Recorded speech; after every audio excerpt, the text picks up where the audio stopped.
இன்றைக்கி நம்ம காலிஃப்ளவரை பயன்படுத்தி நல்ல கிறிஸ்பியான ஸ்நாக்ஸ் எப்படி செய்கிறதுன்னு பார்க்க போகிறோம். இந்த ஸ்நாக்ஸ் சாப்பிடும்போது வெளியில் நல்ல கிறிஸ்பியாகவும் ரொம்பவே அருமையான டேஸ்ட்டாக இருக்கும். வீட்டில் ஒரு காலிஃப்ளவர் இருந்தால் போதுங்க. சாயங்கால நேரம் குழந்தைகள்லாம் ஸ்நாக்ஸ் கேட்டாங்கன்னா இந்த மாதிரி ஒரு ஸ்நாக்ஸ் செஞ்சு கொடுங்க. சாப்பிட ரொம்பவே அருமையான டேஸ்ட்டாக இருக்கும். Hello friends, welcome to Samay delight.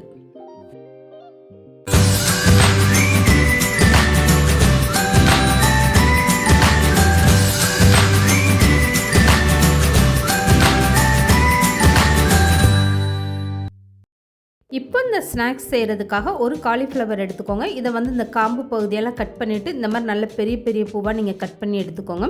இதை ஒரு அகலமான பாத்திரத்தில் சேர்த்துட்டு இது கூடவே வெதுவெதுப்பான சூடான தண்ணி சேர்த்துக்கோங்க. இப்போ ஒரு ஸ்பூன் அளவுக்கு இதில் கல்லுப்பு சேர்த்துக்கோங்க. இது எல்லாமே சேர்த்ததுக்கப்புறம் கரண்டி வச்சு நல்லா கலந்து கொடுத்துருங்க. காலிஃப்ளவரில் சூடான தண்ணி சேர்த்ததுனால நீங்கள் கை போட்டு கலந்து கொடுக்க முடியாது. இந்த மாதிரி ஒரு கரண்டி போட்டு நல்லா கலந்து கொடுத்ததுக்கப்புறம் அப்படியே மூடி போட்டு ஒரு 10 நிமிஷம் ஊற வச்சுருங்க. காலிஃப்ளவர் வாங்கினா இந்த மாதிரி நீங்கள் க்ளீன் பண்ணி எடுத்துக்கோங்க. லேசாக வெதுவெதுப்பான தண்ணியில் கல்லுப்பு போட்டு இந்த மாதிரி நீங்கள் ஒரு 10 நிமிஷம் ஊற வைக்கும்போது இந்த காலிஃப்ளவரில் இருக்கக்கூடிய புழு பூச்சியெல்லாம் உங்களுக்கு வெளியேறிடும்.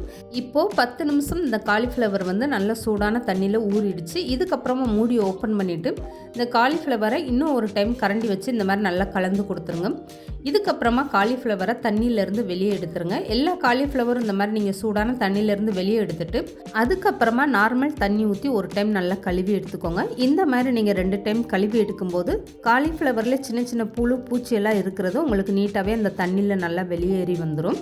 இப்போது காலிஃப்ளவரை இந்த மாதிரி நீங்கள் க்ளீன் பண்ணி எடுத்துக்கோங்க. இதுக்கப்புறமா வேறு ஒரு அகலமான பாத்திரத்தில் 1/4 கப் அளவுக்கு கடலை மாவு சேர்த்துக்கோங்க.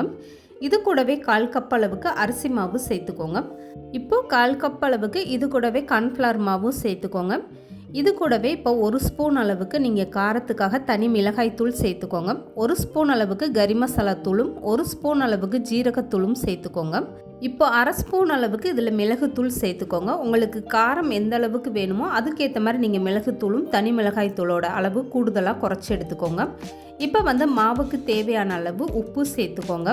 இது கூடவே 1 ஸ்பூன் அளவுக்கு இஞ்சி பூண்டு பேஸ்ட்டு சேர்த்துக்கோங்க. இப்போ இது கூட ஒரு எலும்புச்சம்பழம் சாறு சேர்த்துக்கோங்க. பெரிய பழமாக இருந்தால் 1/2 பழ சாறு சேர்த்துக்கோங்க. சின்ன பழமாக இருந்தால் 1 பழம் தாராளமாக சேர்த்துக்கோங்க. இப்போ இது எல்லாமே சேர்த்ததுக்கப்புறம் ஒரு டைம் நல்லா கலந்து கொடுத்துட்டு கொஞ்சம் கொஞ்சமாக தண்ணி ஊற்றி இந்த மாவை நல்லா பிசைஞ்சு எடுத்துக்கோங்க. இப்போ நான் மாவை நல்லா கலந்துட்டு எடுத்து காட்டுறேன் பாருங்கள் எந்த மாதிரி ஒரு பக்குவத்தில் இருக்குன்னு. ரொம்ப தண்ணியாக போயிடக்கூடாது. மாவு ரொம்ப தண்ணியாக இருந்தால் உங்களுக்கு காலிஃப்ளவர் மேலே இந்த மாவெல்லாம் ஒட்டாது. அதனால் இந்த மாதிரி நல்ல கெட்டியான பக்குவத்தில் நீங்கள் மாவை பிசைஞ்சு எடுத்துக்கோங்க. இப்போ மாவு பாருங்கள் எந்த அளவுக்கு நல்லா கெட்டியாக இருக்குன்னு. இப்போ தண்ணியெல்லாம் வடிச்சிட்டு இந்த காலிஃப்ளவரை மாவோடு சேர்த்துக்கோங்க. இதுக்கப்புறம் நீங்கள் எக்ஸ்ட்ரா தண்ணி எதுவுமே சேர்க்க வேண்டாம். இப்போ பார்க்கும்போது உங்களுக்கு காலிஃப்ளவர் மேலே இந்த மாவு ஒட்டாத மாதிரி இருக்கும். இந்த மாதிரி நீங்கள் நல்லா கலந்து கொடுக்க இந்த மாவெல்லாம் சேர்ந்து காலிஃப்ளவரில் நல்லா ஒட்டி பிடிச்சிக்கிறோம். இந்த மாதிரி நல்லா கலந்து எடுத்துக்கோங்க. இப்போ பாருங்கள் இந்த காலிஃப்ளவர் மேலே எந்த அளவுக்கு இந்த மாவெல்லாம் நல்லா ஒட்டி பிடிச்சிருக்குன்னு. இந்த மாதிரி நல்லா ஒட்டி பிடிக்கும்போது தான் உங்களுக்கு பொரிச்சு எடுக்கும்போது நல்லா கிறிஸ்பியாக வரும். இப்போ காலிஃப்ளவரை இந்த அளவுக்கு நல்லா கலந்து கொடுத்ததுக்கப்புறம் அப்படியே ஒரு 10 நிமிஷம் நல்லா ஊற வச்சுருங்க. இந்த மாதிரி ஊற வைக்கும்போது மசாலா எல்லாமே சேர்ந்து அந்த காலிஃப்ளவரில் நல்லா சாப்பிடும்போது டேஸ்ட்டாக இருக்கும். இப்போ 10 நிமிஷமாக இந்த காலிஃப்ளவரை நான் ஊற வச்சு எடுத்துட்டேன். இந்த மாவோடு சேர்ந்து இந்த காலிஃப்ளவர் நல்லாவே ஊறி வந்துடுச்சு பாருங்கள். இப்போ இந்த காலிஃப்ளவரை பொரிச்சு எடுக்கிறதுக்காக இந்த மாதிரி ஒரு கிண்ணத்தில் நீங்கள் பிரெட் கிரம்ஸ் எடுத்து வச்சுக்கோங்க. உங்ககிட்ட பிரெட் கிரம்ஸ் இல்லைன்னா நார்மல் பிரெட்டை நீங்கள் மிக்ஸி ஜாரில் பவுட்ரு பண்ணி அரைச்சிட்டு அதை லேசாக சூடான பாத்திரத்தில் போட்டு வறுத்து எடுத்துக்கோங்க. இப்போ ஊற வச்சுருக்க காலிஃப்ளவர்லேருந்து ஒவ்வொன்றா எடுத்துகிட்டு இந்த மாதிரி பிரெட் கிரம்ஸு எல்லா பக்கம் படுற மாதிரி நல்லா பரட்டி விட்டு எடுத்துக்கோங்க. மாவு இந்த அளவுக்கு நல்லா கெட்டியாக இருந்தால் தான் உங்களுக்கு காலிஃப்ளவர் மேலே இந்த மாவெல்லாம் நல்லா ஒட்டிக்கிறோம். இதுக்கப்புறமா நீங்கள் பிரெட் கிரம்ஸில் போட்டு பரட்டி எடுக்கும் போதுமே அந்த பிரெட் கிரம்ஸு எல்லா பக்கமும் நல்லா ஒட்டிக்கிறோம். இதை நீங்கள் சூடான எண்ணெயில் போட்டு பொரித்து எடுக்கும்போது நல்லா கிறிஸ்பியாக ரொம்பவே அருமையான டேஸ்ட்டாக இருக்கும். இப்போ நீங்கள் எல்லா காலிஃப்ளவரும் இந்த மாதிரி பிரெட் கிரம்ஸ் போட்டு பரட்டி எடுத்து வச்சுக்கோங்க. இப்போ இந்த மாதிரி ஒரு தட்டில் நீங்கள் தயார் பண்ணி எடுத்து வச்சுக்கோங்க. இதுக்கப்புறமா இந்த ஸ்நாக்ஸ் எப்படி பொரிச்சு எடுக்கிறதுன்னு பார்க்கலாம். இப்போ காலிஃப்ளவர் பொரிச்சு எடுக்கிறதுக்காக எண்ணெய் நல்லா சூடாக இருக்குது. காலிஃப்ளவர் இந்த மாதிரி ஒவ்வொன்றா எடுத்துகிட்டு நீங்கள் எண்ணெயில் சேர்த்துக்கோங்க.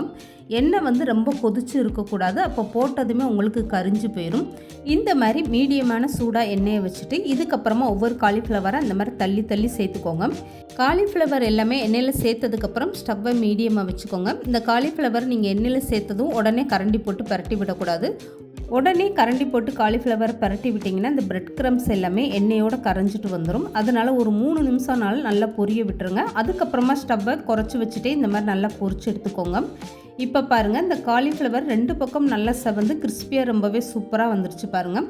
பார்க்குறதுக்கே எவ்வளோ அருமையாக இருக்குது பாருங்கள். இது சாப்பிட்றதுக்கு அவ்வளோ ஒரு அருமையான டேஸ்ட்டாக இருக்கும்.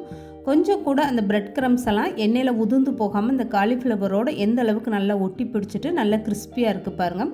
இதை வந்து நீங்கள் சாஸோடு தொட்டு சாப்பிடும்போது அவ்வளோ ஒரு அருமையான டேஸ்ட்டாக இருக்கும். கண்டிப்பாக நீங்கள் ட்ரை பண்ணி பாருங்கள்.